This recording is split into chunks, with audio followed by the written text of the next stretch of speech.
Hey guys, Mark here. Today's talk is on motivation and discipline, or subtitled, How You Can Turn Extra Bonus Percentage Points on Your Final Grade. We will go through a completely optional exercise for you, and if you complete it, then you can earn up to a few more percentage points on your final grade. So, that said, what I asked you guys to do beforehand is to answer a one-question survey. That survey question was, what is more important to your ultimate success, motivation or discipline? I appreciate those of you who answered the survey, and if you didn't, think about it now. Think about what you would choose, what is more important to you, what's more important to you succeeding. And this isn't anything. In your job, in your hobbies, in school, is it motivation or is it discipline? So, here are the results from well over 1,000 people who've responded in the past. I will bring forward your results either on the Moodle site or in a Q&A session later. So with over 1,000 respondents, we basically have 3/4 of the people choosing motivation as more important to their ultimate success. And I made you pick one or the other here. I didn't give you an option for equal. The reason for that is that's a cop-out. If I say they're equally or they're approximately the same, then a lot of people would choose that. This way, by forcing you to pick one or the other, we find out which way you're really leaning. Now, most people would say, yeah, both are important, but I wanted to find out which one you think is more important. So, what's the correct answer? Well, unfortunately, for about 3/4 of you, it's not motivation. It is discipline. Discipline is more important to your ultimate success. So, let's figure out why. Okay, first of all, gym owners love motivated people. I know, my brother owns 3 or 4 gyms. The data I'm going to bring forward to you comes from him. So, why does discipline win? Well, discipline wins because motivation is emotion-based. Think about it. Let's go back to my brother and his gyms. What happens at New Year's? At New Year's, people are like, oh yeah, I want to work out more, I want to lose weight, I want to get in shape, I want to build muscle, I want to go to the gym. Awesome, people are all pumped up. So what do they do in that first week of January? They go and they sign up for a gym membership. Guess what? By Valentine's Day, most of them have stopped going. By April or May, most of them realize they're not going back, and sometime in June or July, they cancel their gym membership. This is why gym owners love motivated people. They have people paying for their services for months before people stop paying for it. Okay? Motivation is about feeling, right? How many of us have said, I'm sure it's most of you, have said, hey, I don't feel like doing that today. I don't feel like getting up and going to the gym. I don't feel like going for work. I don't feel like studying today. Okay? Guilty. Yeah, I've done it. I've done it more than once. I'm sure many of you have as well. Discipline, however, is not emotion-based. You do it irregardless of how you feel. At the times when I've been most successful in losing weight or going to the gym or studying, it's been when I've been disciplined, not motivated. When I've got up and done it anyway. So, what are we going to do? We are going to do a 30-day challenge around discipline. This links in very nicely with the time blocking or life scheduling exercise that I've had you do. Why? Because that creates a structure whereby you can be disciplined. You can wake up and look at your schedule, know exactly what you have to do, whether or not you feel like doing it. So, this is a quote from Dr. Jerome Bruner. You are more likely to act yourself into feeling than feeling yourself into action. What does that mean? Well, feeling yourself into action, that is motivation. Remember, I don't feel like doing it today. Well, if you don't feel like it, you're not going to do it. Guess what? If you actually just start doing it, then you'll feel better. Okay? Think about going for a walk. I don't feel like going for a walk. Okay? My wife sometimes will say, hey, Mark, let's go for a walk. I don't feel like it. But when I get up and I get out and I get into it, I feel better. I was like, hey, yeah, this was a great idea. Let's do this. Okay. So another one of my favorite discipline guys is Benjamin Hardy. You can actually predict your inner state by behaving in certain ways and by placing yourself in certain environments. Thus, change doesn't only happen from the inside out, but also from the outside in. Let's think about this. Think about a situation where you can predict your state. Here's one for some of you who like to party. Hey, Saturday night, I want to go to the club. I want to go dancing. You are predicting that in that club environment, you are going to behave in certain ways and you are anticipating fun and enjoyment. So you are predicting your future state by behaving in certain ways, by going to the club, by dancing. Okay? How many people feel better after a workout? Right? That gets in your mind. Hey, yeah, when I work out, I feel better. Or after a walk, or after a nap. Right? I know very often if I'm tired, if I take a 20-minute nap, I know I'm going to feel better after. So we can change our inner state by behaving in certain ways. Another one of his quotes, put simply, you're never pre-qualified to do something great. It is the act of doing the thing that qualifies and transforms you. It is the act of doing the things. This is the basis for our 30-day challenge. We are going to do something for 30 days in a row. Okay. Cal Newport, passion comes after you put in the hard work to become excellent at something valuable, not before. In other words, what you do for a living is much less important than how you do it. Okay? I have met people who have some of the crappiest jobs in the world and do it with their best effort. One of my cousins in Ohio, he's a year or two older than me. He didn't want to go to university when he came out of high school, so he went to his dad and he said, Dad, I don't want to go to university. I don't want to go to college. I just want to go work. I want to do something. What do you think I should do? And his father gave him some awesome advice. He said, pick something nobody else likes and be the best at it. So he became a drywaller. And within a few years, he started his own business. And he became so good at drywalling. At its peak, he had more than 150 employees in his drywalling company in Ohio.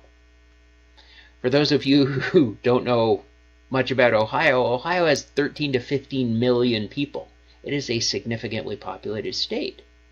He became one of the largest drywall companies. His drywall was so good that homeowners put it in their sales brochures that his company did the drywall. Okay, he took something nobody else wanted to do, and he became the best at it. Okay?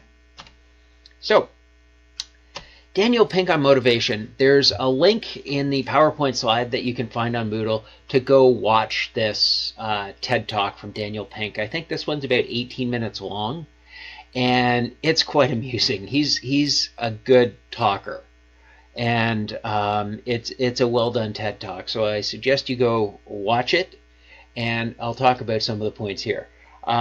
Clearly, I want you to think about what he said. This is one of his points. Modern psychology is leaning towards more intrinsic motivators, which is really quite interesting.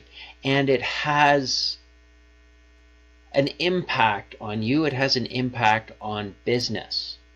Okay, so if we're relying more on intrinsic motivators, okay, what does that mean? Well, that means that most people want to do things for more personal reasons. Perhaps your job, your career, you want to get involved for more personal reasons. Not necessarily just to earn money, but to do something meaningful to you. So, how can we create this environment, or what does this mean inside of companies? Well, autonomy. People want autonomy. They want some impact in their own lives. They want choices. Perhaps when you were growing up, your parents said, you can't do that, and it frustrated you. Perhaps your boss said, you can't do that. And it frustrated you. Here's one that happened to me. I went to work for a company known for innovation. On a worldwide basis, they were known for innovation. They were known for breaking the rules. I went to my boss and said, hey, I've got this idea. This is what I think we should do. And she sat across from me and she listened intently to the idea. And she said, yeah, no, I don't think we should do it that way. And I said, why? And she said, because we just don't do it that way. And I looked at her and was like, this is a company known for innovation. I don't understand. She said, well, that's just the way it is. We don't do it that way. And I left frustrated. Guess what? Within 6 months, she was gone and I had 2 promotions. Okay? So we want autonomy. We want the desire in our work life as well to have some impact on our own lives. Here's another aspect that people want. People want mastery. People want to get better. And given the opportunity to get better, that's awesome. Okay? I suggest that anytime you are offered training in your job, you take it. Anytime, for any training. Anytime anybody offered me training, I'm like, yes. What is it? Yeah, sure, I'll go. Right? Why? Every time I've gone for training, I have learned something. Okay? Sometimes I had to sit there for 3 days before I got the 10 minutes worth of information that was valuable. But guess what? That 10 minutes was worth it because I learned something. I got better. I continue to get better. I'm older than many of your parents, and I continue to push myself to get better in every aspect of my life. I want to get better at things. Most of us do. So that's important. And when you know that, you can work with your employees to figure out how. And purpose. Very often, even in our work lives, we need to do something for reasons bigger than just ourselves. Okay? Reasons bigger than just ourselves. We want to have an impact. Okay? Do all of these 3 things happen to everyone at the same time? No, not necessarily. Early in my career, I was driven by money. I took jobs specifically for money. Did I have fun at them? Yes. Did I learn at them? Yes. Did I exhibit these things in them? All 3 at once? Sometimes. Mostly not. Some of them at certain times, others more at other times. Okay? So think about these things around you too. And think about these things as to what they mean to you. And they will and most likely change over time. Okay? So, another TED Talk. Oh, this is a great TED Talk. John G. Miller. Click through this one. This is a really light TED Talk. It's not very long. And it talks about this guy, John Miller, who I believe was a Google employee, going through 30-day challenges. Like he just decided, I'm going to take 30 days and do X, do Y. I'm not going to tell you what they were because that will break some of the humor and interest for you. But definitely this is a nice light TED Talk. It's quite amusing, and I do suggest you watch that one as well. So the puzzle of motivation, the Daniel Pink one, these are some comments written underneath that video. And I'm pulling them here because some of them are very relevant. I teach college students and think about your points constantly. I'm amazed that students who will soon be joining the workforce are afraid to undertake any assignment without very detailed instructions. This is where I believe our education system needs improvement. Okay? I've seen it in my classes. I've seen it change over time. One of the main reasons I think this is true is that students are afraid to be wrong. Students are so focused on getting an A or a grade or a good grade. They want the grade. They don't want to learn. And as a result, we have become entirely risk averse. I love risk. It took me a long time to realize that. I love chaos. I love when things aren't working. Why? Because I can fix them. I get bored when things are normal. I can take a completely chaotic environment, slice it, dice it, solve it, hand it back to my boss on a platter, and then I need something new. Why? Because I am bored. I worked for a major software company. Their flagship product had a 97% worldwide market share. 97%. That is the last product I wanted to work on. Why? What can you do with it? It's already got 97% of the market. Realistically, for me, the only place that has to go is down. Okay? You're maintaining things. I, however, took a product on that had dropped from a few $1,000,000 in sales down to a couple $100,000 in sales. And I took that product on as a side project. The CEO said, "Mark, look into this for me." Whenever he told me to look into it, I did. Why? He was my boss's boss's boss's boss, somewhere in there. A lot of bosses up the chain at that point. I'd look into it. And then I'd go back and say, "Hey, here's what I think it is." And then sometimes he'd say, "Okay, go do that." Okay. And sometimes he'd say, "That's good. Can you come to a meeting with me to talk to so-and-so about it?" Or whatever. So I took this product that went from a couple million down to a few $100,000. Guess what? In a very short period of time, I managed to engage much of the company. All the people who had worked on this project, I got them reinvigorated and excited about it again, and managed to move it back up in a very short period of time back into the millions of dollars again. You take something from 200,000 to back into $5-6 million in a short period of time. Much, much more fun and enjoyable, and it looks much better than having the flagship product that, you know what, you can grow the sales, but you're not going to get any more market share. Okay. So that's one issue. We need to take risks. Why? Guess what? There's a lot of uncertainty out there. I see this in current students who ask questions. Sometimes they start with, "Oh, I don't want to do this wrong." Well, guess what? I deliberately give students assignments sometimes without all the information. So you do have to go figure it out. So you do have to move forward. You do have to take a risk.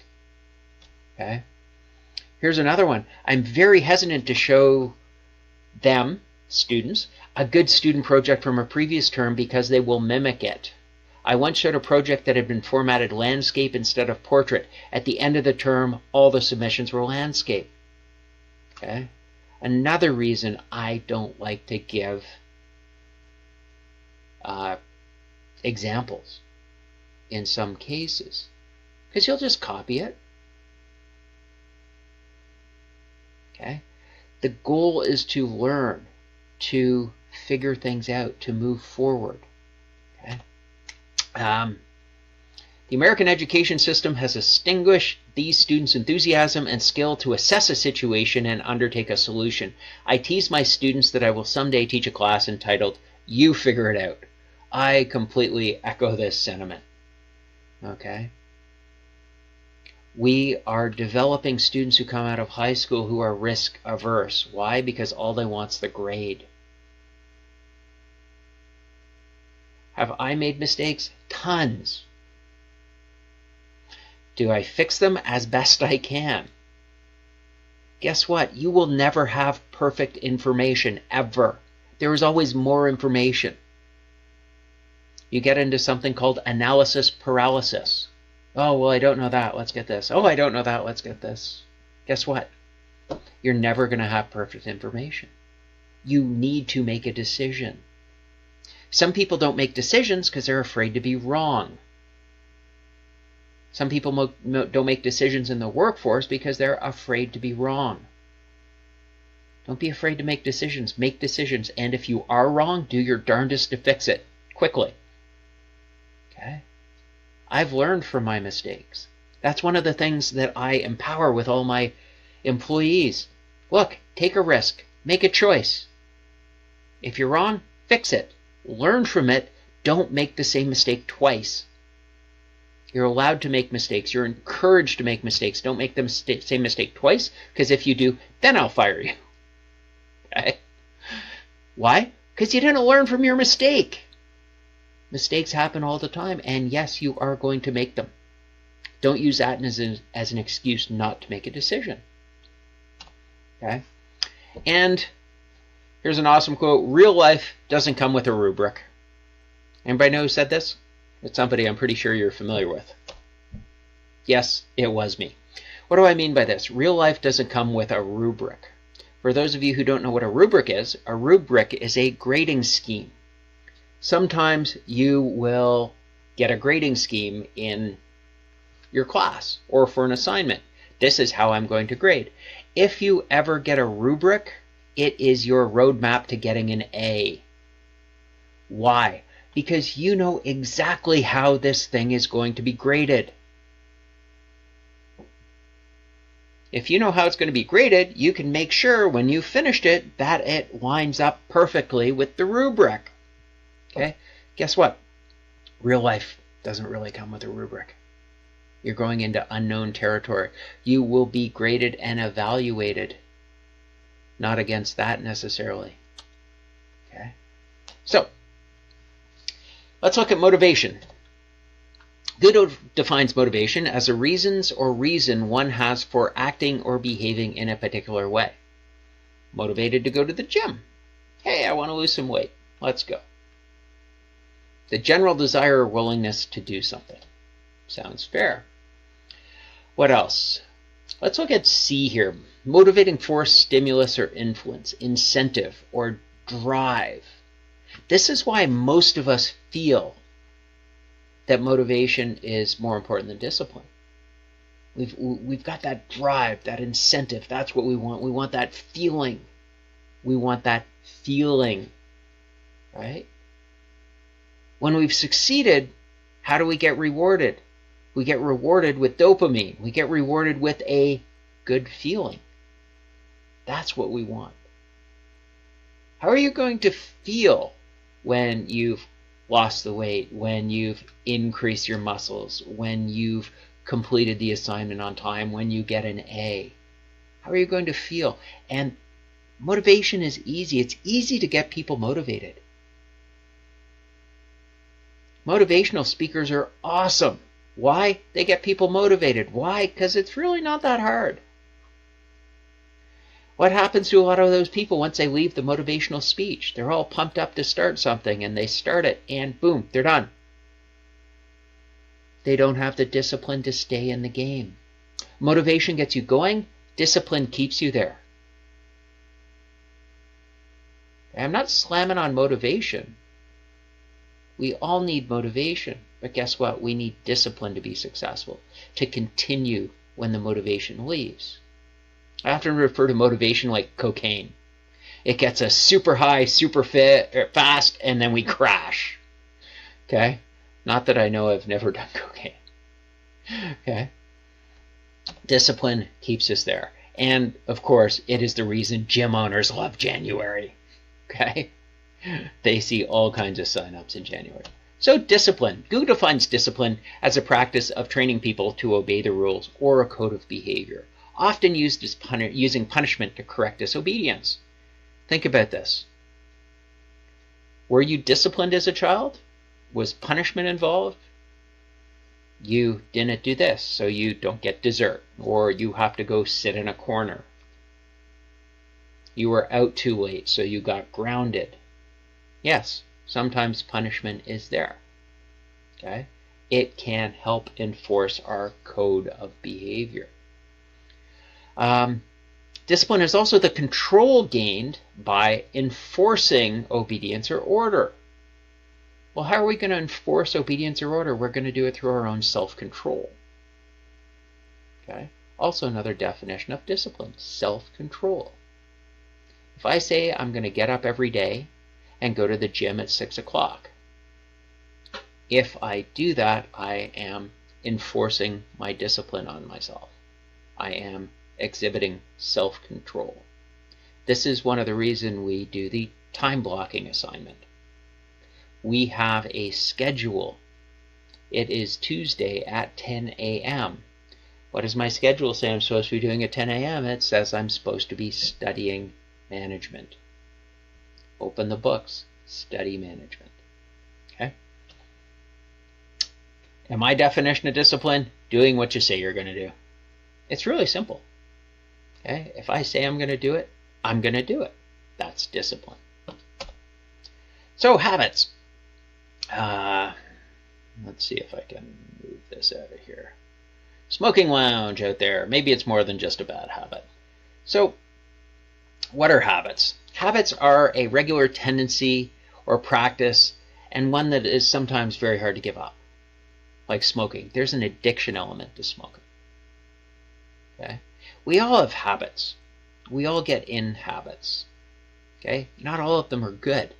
We want to be able to swap out bad habits for good habits. Here's a question for you. Has anybody ever heard it takes 21 days to develop a habit? Yeah? Great. That's wrong too.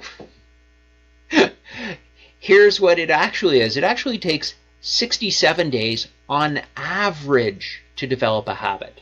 21 days is the minimum number of days to develop a habit. Minimum 21 days. That's for a simple habit. You want to know how tough it is to change a habit? Think about which pant leg you put on first, or how you put your pants on. One leg at a time, both legs at once, left leg, right leg. Or think about how you put your shoes on. Do you always put the same shoe on first? Okay. Try and replace it. Try and say, hey, I always put my left shoe on first.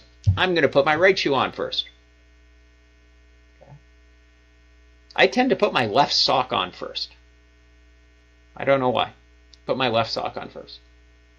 Okay. Changing it to the right sock on first, it's difficult, right? So habits are difficult, and we want to replace bad ones with good ones when we can. Merriam-Webster, an acquired mode of behavior that has become nearly or completely involuntary. Okay? I didn't even think about which sock I put on first. I only think about it when this class comes around. Yeah, guess what? I usually put my left sock on first. Do I need to put my right sock on first? No. Is putting my left sock on first a bad habit? No. Okay. Do I have other bad habits? Yes. So, back to good old Ben Hardy here. Confidence is the byproduct of prior performance. It doesn't take much to reset how you feel about yourself. Confidence is the byproduct of prior performance. Let's look at that. Okay. When we're good at something, when we have confidence to do something, if you're an athlete, if you are a straight A student, if you are really good at talking to people, how did you get there? Well, chances are you probably did a lot of it before, and you were good at it, and you developed confidence around it, which, guess what, made you better at it. Okay? So confidence is something that we can develop by continuing to practice and continuing to work at it. And guess what? It will change the way we feel about ourselves. Here's the thing. A lot of people who go to gyms regularly start to feel better about themselves even before their body starts to change significantly. People will feel better about themselves going to the gym after 3 to 4 weeks. After another 3 or 4 weeks, so you're in 6 to 8 weeks, that's when your close friends and family start to notice, hey, are you losing weight? Are you getting stronger? After 12 weeks, your further friends and acquaintances will start to notice. By that point, you're already 8 weeks into better, more confidence, right? So, confidence is the byproduct of prior performance, and it doesn't take much to reset how you feel about yourself. Okay, good things to think of. So, what are we going to do? We are going to do a discipline challenge. To need that, we need a task. A task is something we're going to do. You get to pick your task. Guess what? I don't even want to know what it is. Okay? So pick a task that is something relatively small, but you have to do it every day. Okay? It has to be something you do every day, something that you can measure. Did I do this? Yes. Did I not do it? No. Okay? It could be something like walk for 45 minutes. It could be something like drink 8 glasses of water a day. It could be something like pray to my God every day. Okay? Could be anything. And again, I don't want to know what your specific task is. If you share it with your group, we'll talk about groups in a minute, that's fine. If you choose not to, that's fine too. And we want to make our first discipline challenge one that is achievable. Okay? If we look down here, it says, if you drink 6 cups of coffee a day, then giving up coffee could be too big. Why? Because caffeine's a drug. Your body has become addicted to it. So instead of drinking 6 cups of coffee a day, maybe cut back to 2 or 3. Right? 2 or 3 cups of coffee a day is probably doable if you're a 4 to 6 cup of coffee a day drinker. Okay. So think about your task and think about what you might want to do. So what do we need to know about the 30-day challenge? Well, the first thing we need to know is that it is completely optional. You do it for you. And if you complete it, there are bonus marks that get added to your grade at the end of the semester. There's the carrot. Okay? If you want to do it, great. If you don't, that's fine too. Okay? Completely optional. So, you need a couple other people to work on this. Why? Well, you need a couple other people to act as your discipline buddies. Okay? My suggestion is to not pick your best friends. Why? Because your best friends will let you get away with stuff. Okay? The role of your discipline buddy is to keep you accountable. I.e., if you're not doing your job of doing your discipline every day, they can keep you accountable. Why? Because you have to tell them. You have to tell them immediately when you didn't do your task today. I didn't drink 6 cups of water today. You have to tell your buddies. What's your buddy's role? Your discipline buddy's role. Their buddy is like, that's okay. Tomorrow, start again right away. Get back to 6, right? Just do it. You can do this. So it's a little cheerleader. It's a little accountability and encouragement. And maybe that little shot of motivation. So, I suggest you figure out some way to talk about what you might want to be more disciplined about. Oh, let's go back to the groups for a second. Who can be in your group? Anybody can be in your group. It might be helpful if they were taking the same course. They don't have to be in your same section. They can be in another section. They don't even have to be in the university. If you have somebody who can be your discipline buddy that is not part of the university, that's fine too. Okay, but you have to educate them as to what their role is. Their role is to support you, to not tell you it's okay to miss a day, but to tell you to get back at it tomorrow, immediately. Get right back at it tomorrow. Okay? They can say, yeah, it's okay you missed today, but don't miss tomorrow. Get back. Right back on the discipline horse, okay? So it literally could be anybody. There is a form that you will need to fill in and hand in your next class, and this is the form. So up here, your name, what section number you're in, who your buddies are, the title of my discipline challenge. Title, something for you. But make it specific. In the case of the coffee one, cut my coffee consumption from 6 cups a day to 3 cups a day. In the case of water, to drink 8 cups of water a day, to drink 2 liters of water a day, to go to the gym for 30 minutes every day. Okay? The goal is to pick a task that is measurable with a yes or no answer. Did I go to the gym for 30 minutes today? Yes or no? No. Okay. What's my job? I have to tell my discipline buddy immediately, I didn't go to the gym for 30 minutes today. What's their role as a discipline buddy? To say, hey, you know what? You didn't do it today. Do it tomorrow. Make sure you get up and do it tomorrow. What time are you going to do it tomorrow? 2 o'clock? Great. I'll send you a text at 1:30 to remind you. Or I'll send you a text at 4 o'clock to see if you did. Okay. So, what do you need to do with this form? Well, you need to put your initials. My name is Mark Adams, so I put M.A. right here. I've exchanged contact info with my discipline buddies. I agree that they will hold me accountable and help me complete my personal discipline challenge. I agree that if for some reason I miss a day, I will tell my discipline buddies and immediately start again.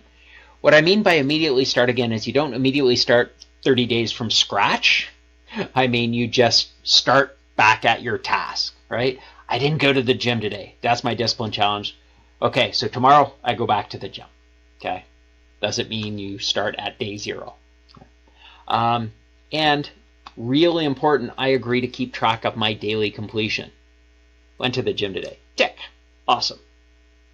And here's what you need to do to get your bonus percentage points on your final grade. Very last one, don't know if you can see it at the bottom here. I agree to complete a 1-pager at the end of the challenge. A copy of the 1-pager is available on the Moodle site.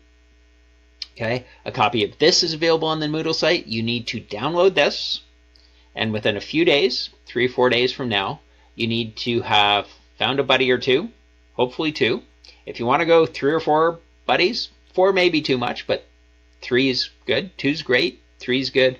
1, better than none, but 2 is probably the ideal number. So you need to fill this in and then put it in the Moodle Dropbox. That will tell me that you're interested in the 30-day discipline challenge. At the end of the challenge, you complete the 1-pager, and that's how you get your bonus points. That said, please go through the PowerPoint, which is available on the Moodle site. Watch those couple TED Talks. They're quite funny and quite useful. And then if you decide to do the challenge, please sign up by printing this form out, signing it, putting a copy in Moodle. And I will answer any questions in the Q&A session that happens later, or via email. I will put approximately 35 days from now. That will be the deadline for finishing the challenge. So it gives you 3, 4, 5 days to get going, to find your discipline buddies, figure out what your challenge is, and to start it. And then 30 days to run through it, a couple days to write your 1-pager, and so that will show up. So look for the deadline on the Dropbox at Moodle. That's it. Thank you very much. Have a great day. Hey everybody, Mark here, and welcome back. I am going to talk about the GoVenture CEO game that we are going to play. It's an awesome game. It is a lot of fun, and this will get you going. So, it is a business simulation game, and we are going to be playing it online. You can play it by yourself, or you can play it in a team. Your team can be people in your section or outside of your section. One of the important things to remember, irregardless of what team you're in, I want you to play it in your own section. When you form a team, if it is with team members from another section, you just need to decide on a single section to play in. Okay, so just play in a single section, play in one section, and remember what section it's. Your section is the section you are registered in the course. Okay, so you can look that up on my TRU. For this year, it will be 1, 2, 4, 5, or 6. There's no 3. And you will be running your own virtual business. I mentioned before that how does this parallel the real world? Well, it's a great game. You have to make all similar decisions to you make if you were running a real business. And you say, hey, wait a second, I just started this class. I know nothing about business. Well, guess what? That parallels the real world. I was in a similar position when I started a real company. I thought I knew a lot. I had an MBA from an awesome school. I had some work experience in companies. I had leadership experience, and I had to start my own company. And all of a sudden, I realized how little I really didn't know. So my real life situation is very parallel to playing the game. Okay, so everybody will be playing the same type of business. And I know I told you guys before it was going to be a smartphone business, but they told me there's a little hiccup in that program. So we are going to play the energy drink business. So you will be running an energy drink company, and you will be running it in Canada, the US, Mexico, 1, 2, or 3 of those countries, your choice, because it's your business. So there we go. How are you going to be graded? This is one of your first questions that you're going to ask. How are you going to be graded? Well, you're going to be graded on how you do in the game. And your grade is based on one metric. That metric is stock price. Okay? Your goal is to increase the stock price. That's it. There are metrics within the game that will give you a grade. No, you're not graded on that in our class. You are graded on what your stock price is versus the competition. Your stock price in the game will start at $1. If you finish and your stock price is $2 and you are the highest stock price in your section, you will get 100%. If your stock price is still $1 at the end of the game, you will get 1 divided by 2, 50%. If you destroy your company and your stock price is a penny, you will get 0. Okay? It is your stock price based against the competition. That is half of your grade. The other half of your grade is on a one-pager that you write up after we finish the game completely at the end of the semester. Important things to note. If you do not submit a one-pager, you get 0 on the whole thing. Required. You hand in the one-pager or you get 0 on the whole thing. In the one-pager document on the Moodle site, there are some other things that you need to pay very careful attention to because it could result in you getting 0 on the whole thing if you don't do them. Okay? Please, please, please read those things carefully. You can play this game in a team or by yourself, your choice. Okay? If you play in a team, the one-pager is a team document. You put it together, everybody gets that grade. Okay? You submit it once, one person, and you submit it as a team. If you play by yourself, clearly you're submitting it your own self, as my son would say when he was little. So what do you need to do? You need to buy GoVenture. Okay? Literally, the website is, let's see if I can do this. Right here. Whoa! Buy GoVenture. Okay, buygoventure.com. That's where you go to what? You go to buy the GoVenture game. It costs $29 US for a 6-month subscription. If you play in a team, one person only buys it, and then everybody else pays them back. If you do not pay your team member back who paid for it, you will get 0 in the whole thing. If you do not pay them back in a reasonable amount of time, you will get 0 in the whole thing. Do not screw over your classmates, please. Okay, so when you go to buy GoVenture, there are all kinds of options. The one we want is GoVenture CEO for $29 online student subscription, 6 months. That is it. You will see all kinds of other options. Get this one, GoVentureCEO.com. That is it, okay? You will get this ridiculous subscription key that's like 32 characters long. You use that when you log in for the first time and put it in. That shows that you are a paid customer. So, how do you log in and play the game? You go to this website, kind of liking the arrows, GoVentureCEO.com. When you're at GoVentureCEO.com, you create your username and password, and once your subscription key is entered, you are good to go. You won't need the subscription key. Couple things to note, only one person can be logged in at a time. Okay, so if you're in a group, one person can log in, and then you can share your screen if you're looking at it together. Okay, if somebody's logged in, somebody else can't log in. So figure that out if you are in a team. What else? Once you've logged in, there are some awesome video tutorials and user guides. I suggest you read them to get acquainted with the game. Okay, there's some videos. There's even a little quiz that you have to take. When you join, you will have to join with a unique simulation number. Okay, your section 1, 2, 4, 5, 6 will have a unique simulation number. It's in 2 slides, I believe. Okay, so you will click Join New Simulation. You will find your simulation number here. I'm also posting this on the Moodle site. Okay, so it will say Energy Drink 1710-01 Practice Spring 2021. That is your simulation number. Okay, if you are in section 2, 2242772 is your simulation number. If you're in section 4, 5, or 6, you get it. Okay, please play in the simulation that is matching up with your section number. So you do need to know your section number, okay? If you are in a group with people from different sections, decide to play in one and play in that one. You will have to put the section you played in on your one-pager. That is how I know what you played. You will get to make a team name. You also have to put your team name on the one-pager so I know which team you're from. Okay, that is how I match things up. It is all linked to the one-pager. You need your team name, you need the section you played in, you need everybody's name and the sections that they are registered in. It says that in the documentation on the Moodle site for the CEO game one-pager. Okay. What else? When you get in there, there's a little quiz. So go through the quiz, gives you an idea what's going on. And super important, decision deadline is Tuesday night and Thursday nights at 11 p.m. 11 p.m. Okay. You have to get your decision in by then. That is hard-coded. If you miss it, you're done. Don't leave it to the last minute. If you have a tech issue, you're screwed. Why? Business moves on. We can't hold it for you. We can't go back in time and change it. Real life scenario. You make your decision. You don't make it. Business moves on because guess what? Your competitors did. Okay. And that is 11 p.m. Kamloops time. Your first decision is Tuesday, the 26th of January. Okay, so today's Thursday, so you've got until next Tuesday to make your decision. You can make your decision at any time before that. Okay, if you make your decision Thursday night, great, you're done. Guess what? You make your decision Thursday night, Saturday, your team decides to change it, or you decide to change it, you can change it. You can change your decisions at any point up until 11 p.m. on Tuesday night. Okay, then you've got to make your next decision by Thursday night. So after Tuesday, you can check in Wednesday morning, say, hey, what happened? Where do I stand? How much did I sell? What's my profit? Yada, yada, yada. What's my stock price? Why? Because it's your stock price that gives you your grade. Okay? You should be wholly consumed with your stock price in this game. Already talked about this. These slides are on Moodle, by the way.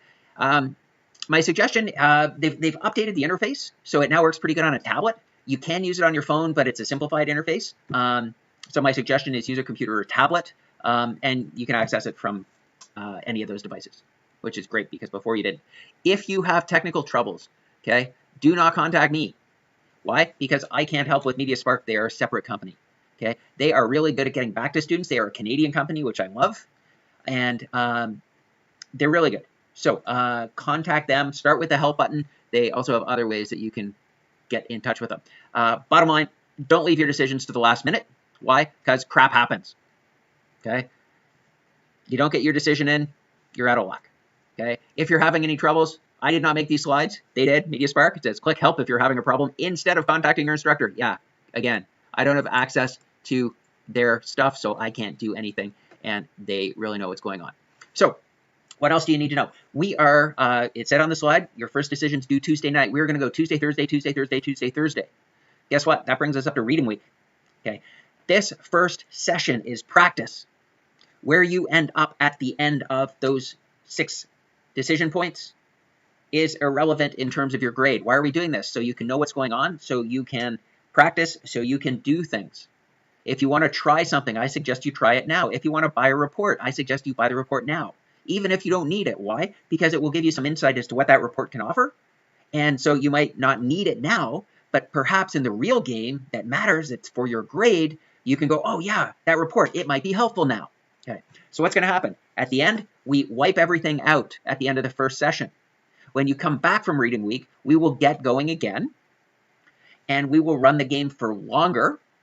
Can't remember off the top of my head. I think it's 11, maybe 12 sessions that will run the game after reading break, and that is when your stock price matters for your grade.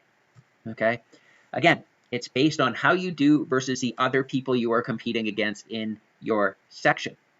Okay, why? Hey, real world scenario. Why do I pick stock price as the sole metric to measure you against? Because increasing shareholder wealth is the primary goal of a for-profit corporation. Okay, why? Because we are, if it's our business, clearly we want to increase our wealth. If we are management for a publicly traded company, our goal is to increase the wealth of our shareholders. Increase the wealth of our shareholders. Okay, so I am measuring you on that single metric, your stock price. So good luck, everybody, and I will see you in the Q&A.